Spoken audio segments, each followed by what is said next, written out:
Hi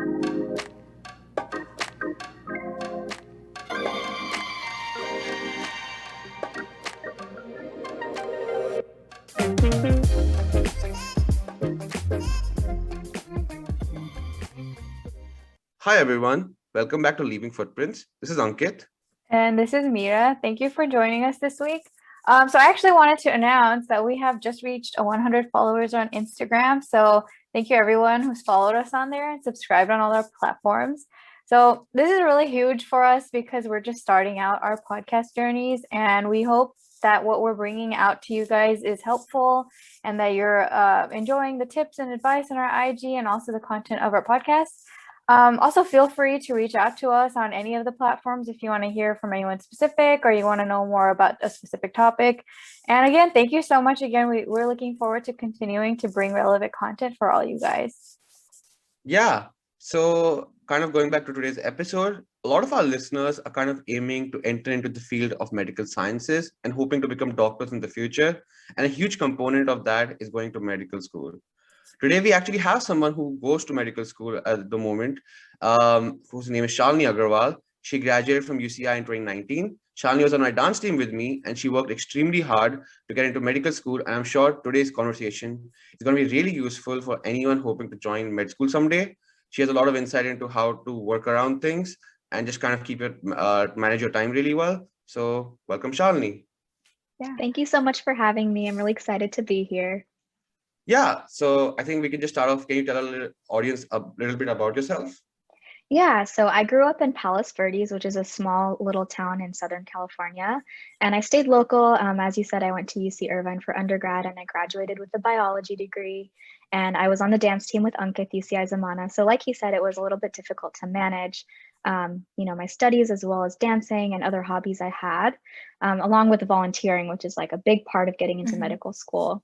But then I took a gap year and I worked as a medical assistant, and now I'm here at Western University as a first-year DO student. And a lot of people don't know what DO versus MD means, but maybe we can talk about that a little bit later as well. Yeah. Yeah. My first question is, so what made you want to pursue a profession? What made you want to pursue this profession? So basically, as I was growing up, I always had an interest in helping people. And I didn't really know what avenue to take with that, but I started volunteering in high school at the hospital. And then in college, I was really interested in volunteering at free clinics in the underserved community. Mm-hmm. And my sister was actually diagnosed with something called ulcerative colitis, which is an inflammatory bowel disease of the gut.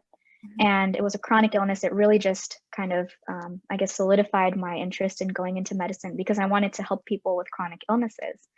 And actually later, I was also diagnosed with ulcerative colitis. And so I deal with that myself now. And so it's really, enlightening to see the patient perspective and also the medical perspective. So I think the combination of just the patient side and the doctor side and seeing how much they helped our family really made me pursue medicine. That's actually really inspiring to hear that. I mean, you want to help out people. And I think, especially in today's world with everything COVID, our real heroes have actually been all the nurses and doctors kind of helping people around and kind of just keeping them going, because this pandemic has been really hard. And I think the doctors and nurses are our heroes in this case. So you spoke a little bit about like how you got inspired by your sister, like when she was diagnosed and everything. Do you have any other significant influences in your life which kind of influenced you to hopefully become a doctor? Yeah, so actually homeopathy growing up was huge. And my great grandpa was a homeopath and a freedom fighter. And so he was really inspiring to me. And I always heard stories about how he helped people in the underserved communities. And my parents are not doctors. So it was all hearing stories about how much doctors were kind of looked up to and how much they made a difference in the world for people who couldn't afford healthcare. And so that really inspired me, especially with my great grandpa, to kind of go into a healthcare field. But, homeopathy is not really popular in the United States. Yeah. And so I kind of turned to allopathy. And that's my reasoning pretty much for going in, besides just seeing how much the doctors helped us themselves. Yeah. Do you want to talk about a little bit, as you spoke earlier, about the difference between MD and DO? Yeah, so MD is your classic allopathic physician that most people know about. They prescribe medication based on the problem that that a patient comes in with. So for example, let's just say, Ankit, you came into the doctor's office with a headache. Well, an MD doctor might, figure out, okay, you have a headache, let's give you some medication to fix that. Right. Whereas a DO, doctor of osteopathic medicine, goes in and takes a more holistic approach. So we not only look at the headache itself, but we'll look at maybe stress factors that are causing the headache. We'll look at maybe how your work-life balance is. And we also do things called osteopathic manipulative medicine, Okay. where we use our hands to actually treat the headache. So I would maybe massage your neck a little bit. I could crack your neck, how chiropractors do. We learn the same thing. So it's that in conjunction with medication. So first I would try the holistic approach with the osteopathic manipulations. And if that doesn't work, and stress factors are not reduced, then I would, of course, give you the medication. Right. But MDs and DOs both go to a 4-year medical school, and then we both go to the same residencies.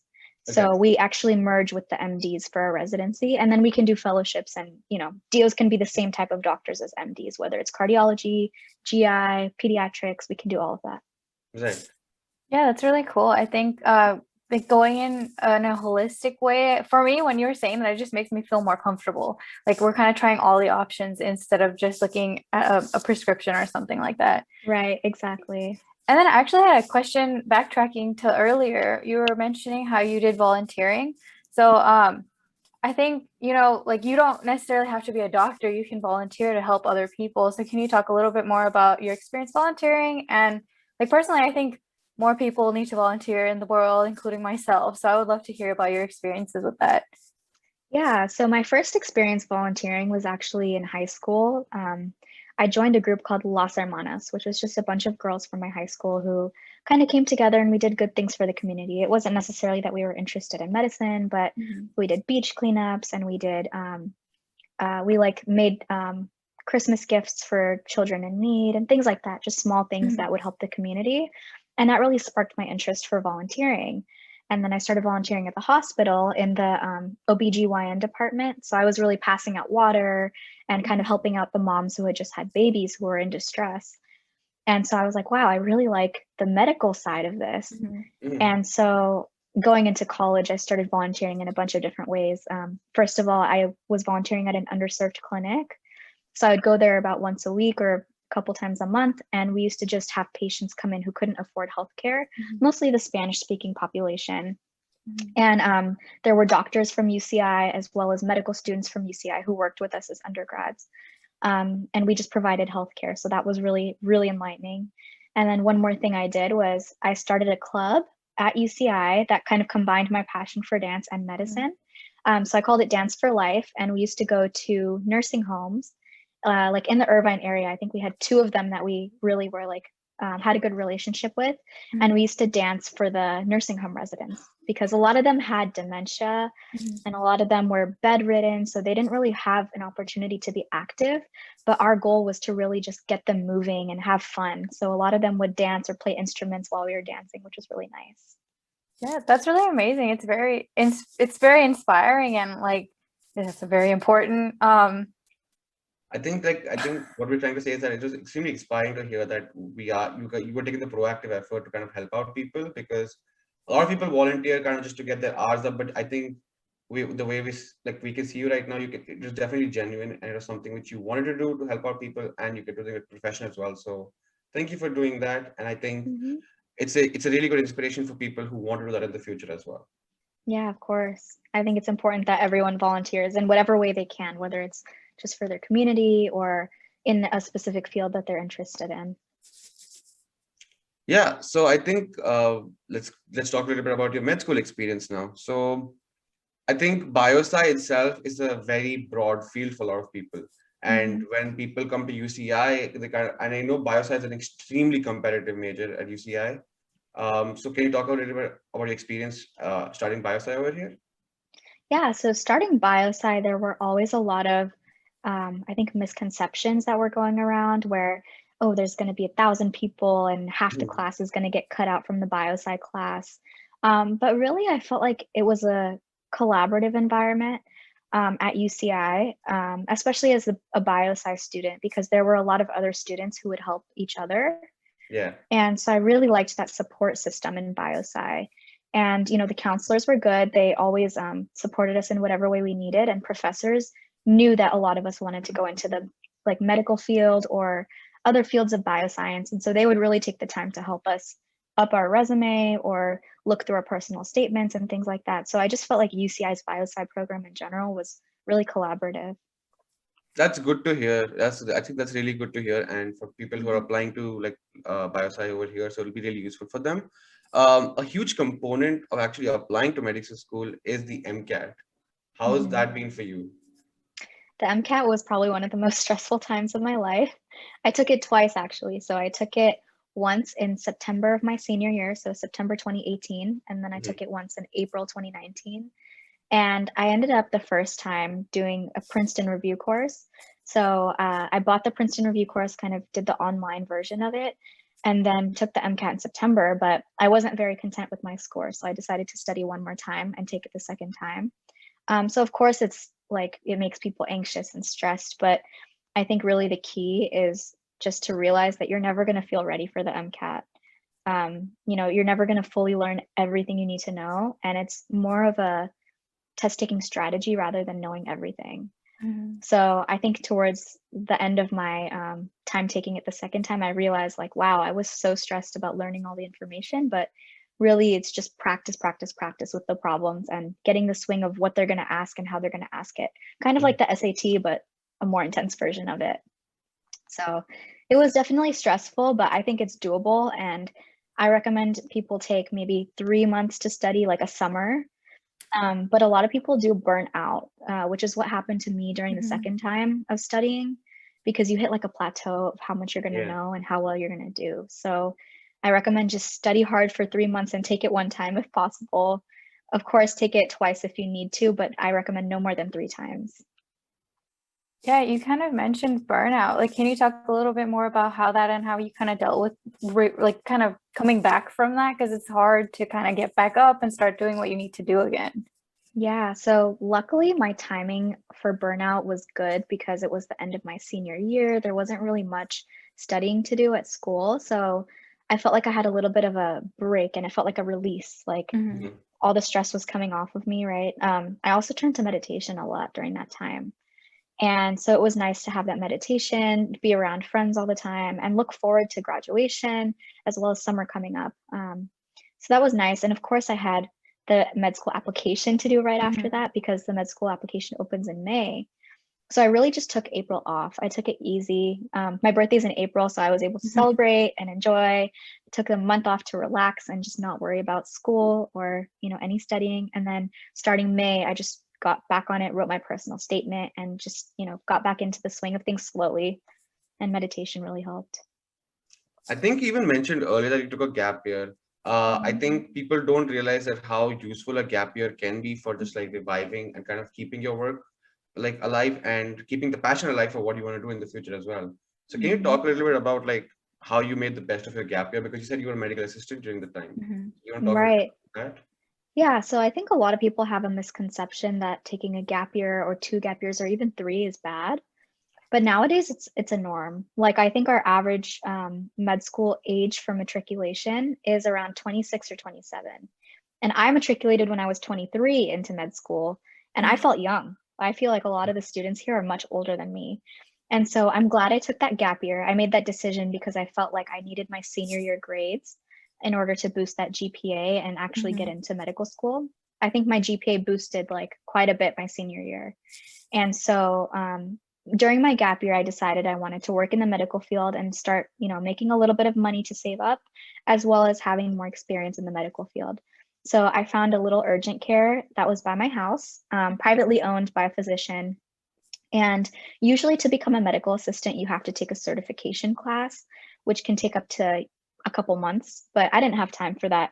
So the doctor was willing to train me. And so he taught me how to do injections, blood work, small office procedures, and all kinds of tests, drug tests, urine tests, everything, taking vital signs. And so I thought it was a really good experience to really hone in on my clinical skills before I start med school. because of course, the first 2 years of med school are preclinical. So we're doing all the studying, all the book work, but the third and fourth year are clinical. So I thought, well, if I could get a head start on the clinical stuff, it would really benefit me. And it has, and I would recommend that anyone work in a clinical setting like that during their gap year. And I also continued to volunteer at that free clinic I was telling you guys about, just because I felt like I wanted to keep giving back to the community while I made money and worked in the urgent care. Yeah. So I actually have a follow-up question. So it seems like, like from what I hear, med school is like very busy. Like you're always go, go, go. And then hearing about your undergraduate, like you were a part of the dance team, you were volunteering, and then during your gap year, you were volunteering and working. So like, do you have any advice on how to have like work-life balance, and like, how is that going for you now? And just, do you have any tips for people who are maybe struggling with something like that? Yeah, so it's really all about time management and stopping yourself when you need a break. Because in the medical field and in the sciences, even in undergrad, there's always something to do for school, or there's always more you can do, right? Yeah. But you have to realize you can't do everything. And so you have to pick and choose your battles, right? And so kind of how I coped with that was, okay, I have to study from 8 to 5, but from 5 p.m. to 7 p.m., I'm going to watch TV, I'm going to eat dinner, I'm going to spend time with my family, whatever it is. And then if I had to study, it would be from 7 to 10.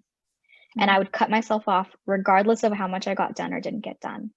And that's just what you have to do in medical school too, because my schedule is crazy. We have class from 8 to 5 every day. And because it's Zoom school, we get burned out just staring at a screen all day, as I'm sure you guys know as well. That goes for any field, obviously, right now in COVID, but you really just have to cut yourself off when you need a break. I have friends who just are volunteering, and they're in clubs, and they're on the board of clubs, and they just don't stop. And I think it's very easy to burn out and go insane if you don't give yourself that break. So really just setting aside a certain number of hours, or taking a day off on the weekend, or just taking the full weekend to do something that is something self-care for you, whether that's watching a movie or having a day with your friends, or taking a nice warm bath, whatever that is. Just take time for yourself when you need it. Yeah, I think that's really good advice, which probably Meera and I should also take, because we both, I think we were just having this conversation before the recording, that we just started our new semester yesterday, and it's just like a go, go, go, because like we need to also take a break and kind of reflect on just like how we need to relax and stuff. But yeah, I think that's really good advice, kind of just balancing what's going on with us. You spoke a little bit about like kind of navigating through school during this pandemic. How has it been for you? Honestly, it's been kind of tough because, in medical school, you expect, before you come into medical school, you think, oh, I'm going to meet all these classmates, and I'm going to have practice patients, and, I'm going to be in a big lecture hall with all my classmates and meet my professors and make connections with the doctors and volunteer at clinics and go out into the community and make a change. But we haven't been able to do any of that. Yeah. And so it's been really hard, first of all, to make connections with my peers, my classmates. Because there's no chance to interact really unless you reach out to somebody on social media and then become friends. So it's been really hard to meet my classmates. I still haven't met a significant number of them, and there's I think 250 of us. And just also being on Zoom school all the time with anatomy lab, because another thing med students look forward to is going in and dissecting the cadavers and seeing everything, touching all the different organs. And, we switched to an online anatomy lab. So instead of going into the lab, we just look at pictures. And it's really not the same effect. Yeah. Oddly enough, our grades in general have gone up compared to the previous year in terms of our tests as a class, because the commute time and the stress of looking good and all of that has decreased. So we have more time to study. But I think that burnout increases because of that. Yeah. So it's been really tough, and volunteering opportunities are just zero right now. The only cool thing I've been doing is volunteering at the clinic here where we can actually give COVID vaccines. So I've been giving COVID vaccines to people, and we just started going back in person. We only got 3 weeks of in-person time, and they rented out a big warehouse, and we have to wear a face shield and an N95. I don't know if you can still see the marks on my face from today, but we only get to work with one partner, but it's been nice to just at least be around people Mhm. and meet our professors and do all the clinical stuff. But I think overall it's been tough. I was Right. gonna say, I think it's really admirable that you're still volunteering, even though like school hasn't really provided you with opportunities. Like, I really like that. And giving vaccines, like that's the most important thing right now. So, Yeah, yeah, it feels nice to be like making a change, even Mhm. though it's the pandemic, and just like trying to get rid of the pandemic through volunteering is also like really, really a good experience, I think. Mhm. So we actually didn't speak about this earlier, but do you have like a specialization in your mind which you kind of want to pursue? Like once you kind of like you spoke about gynecology earlier and the pediatrics and stuff, what would you want to pursue later on? So it's kind of hard to say as a first year because I've only had experience in very few fields, Hmm. in undergrad and in high school. But as of right now, with my health condition that I got diagnosed with recently, as well as, just wanting to have a family, Mhm. personally for me, and I'm not saying other people can't do this because it's totally doable as a woman, it's totally doable regardless of what you have going on at home. I personally think I want to go into primary care or, like, for example, family medicine or internal medicine, just because, first of all, I like working with a wide variety of problems. I don't want to just work with, one type of problem because I think the whole body works together. Mhm. Hmm. And so if you learn about the whole body and you specialize in the entire body, I feel like, you'll be able to diagnose more and you'll be able to treat more. Mhm. So I think that that approach would be good for me. Family medicine works with kids and adults, which really appeals to me because I'm torn between pediatrics and adult doctor, right? It's hard for me to be able to distinguish. And so if I'm able to learn about both, I think that could benefit me a lot. And I have experience in family medicine when I worked at the urgent care as a medical assistant. And it was just so enlightening to be able to work with all kinds of populations. So primary care for now, but it could change when I go to rotations. I'm not too sure. Did the specialization play like any role when you were kind of applying, like your ideal specialization play any role when you were applying to med school? Yeah, so people say on your application, don't specify what specialization you want to go into just because you want to keep an open mind. Hmm. But something I'm sure of, and I was sure of back then too, is that I want to help people who I can see long term. Mhm. For example, I want to build a relationship. I don't want to just, do a surgery on a patient and then never see that patient again because I want to follow up with them. I want to make sure that Mhm. they're exercising and reducing their stress and having a good lifestyle as well as being their doctor. So I think being a companion to them and forming a relationship is really important. So I call it like chronic care. Doesn't necessarily mean chronic illness, but just being able to see the patient over and over and over, which I guess aligns very well with primary care. Mhm. Yeah, I think the fact that if you're more comfort, so going to the doctor is kind of overwhelming because you're always kind of like, okay, am I okay? So having a relationship with the person who's treating you is something which is essential, and I think that's a really good thought that kind of building a relationship with your doctor will help out in kind of reducing the stress of going to the hospital or clinic and just getting treated properly. Yeah. Exactly. And I think a lot of people have trust issues with certain physicians, especially underserved communities where they don't Mhm. necessarily have that much access to healthcare and they don't trust the healthcare system. And so if you see the same doctor over and over, you start to build that friendship with them. And so you're Right. more willing to tell them what's going on in your life. So So do you have any advice? I mean, you already spoke about this earlier, but do you have any advice in terms of like applying to med school and like what certain things to keep in mind when you're applying? yeah, so first of all, a lot of people don't know this, but there's a separate application for MD and separate application for DO. A lot of people apply to both, and the activity sections on both are a little bit different. So there's a different character count and stuff like that just to keep in mind. Hmm. Um, a couple of things that are really important to do are to make sure you fill out every single section of the application, even if it's one activity. For example, there's a section for shadowing, there's a section for healthcare volunteering, there's a section for non-healthcare volunteering.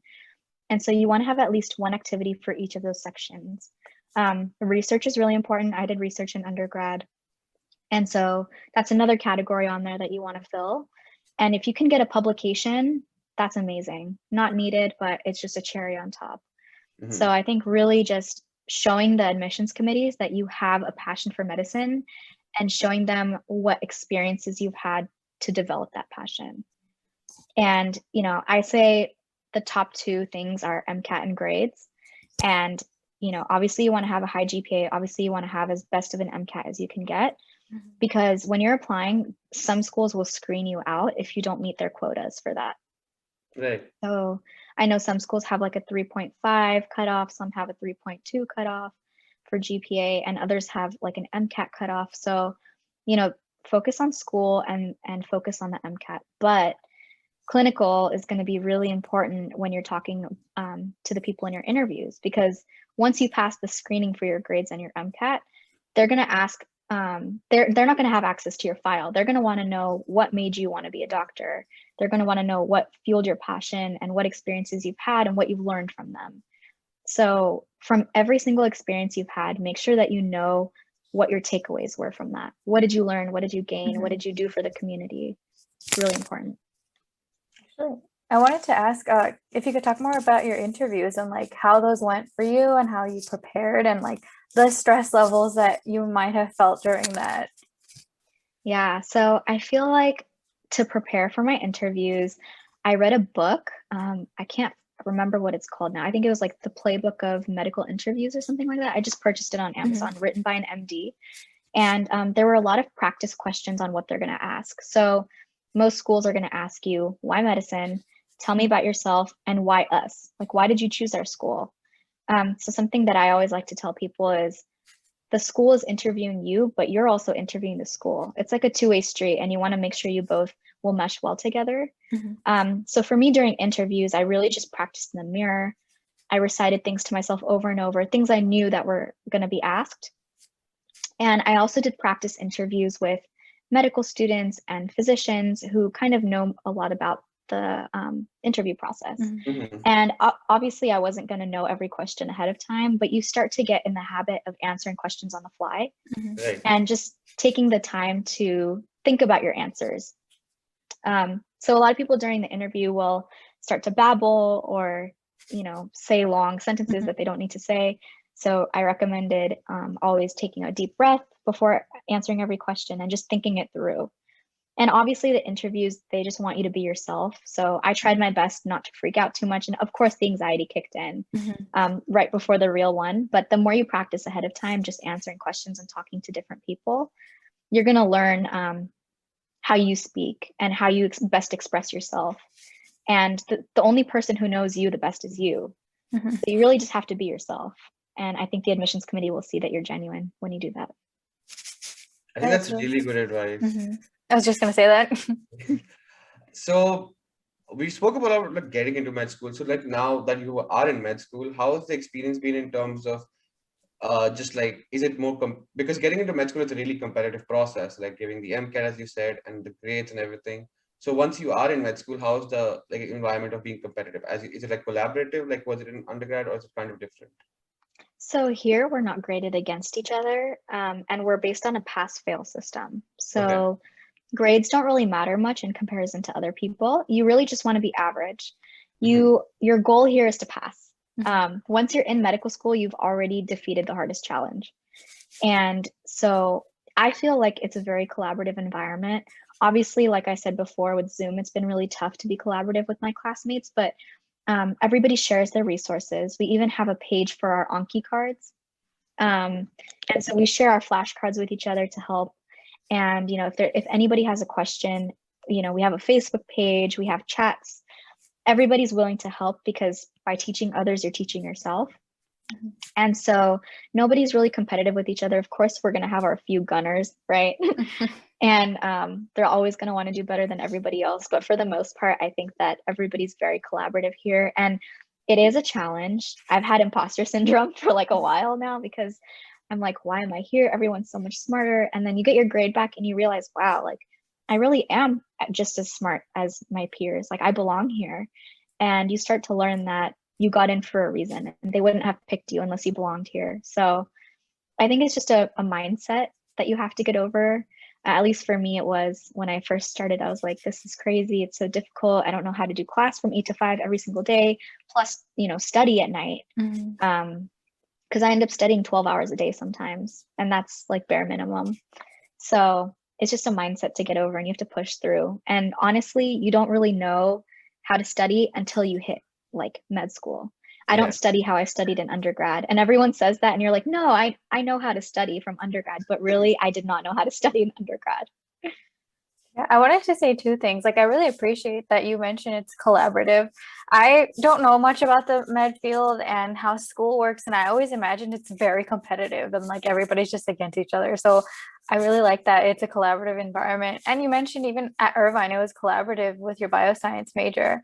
But yeah, so I think thank you so much for like taking your time for talking. I think it's a really good advice for everyone kind of applying to med school and hoping to become a doctor in the future.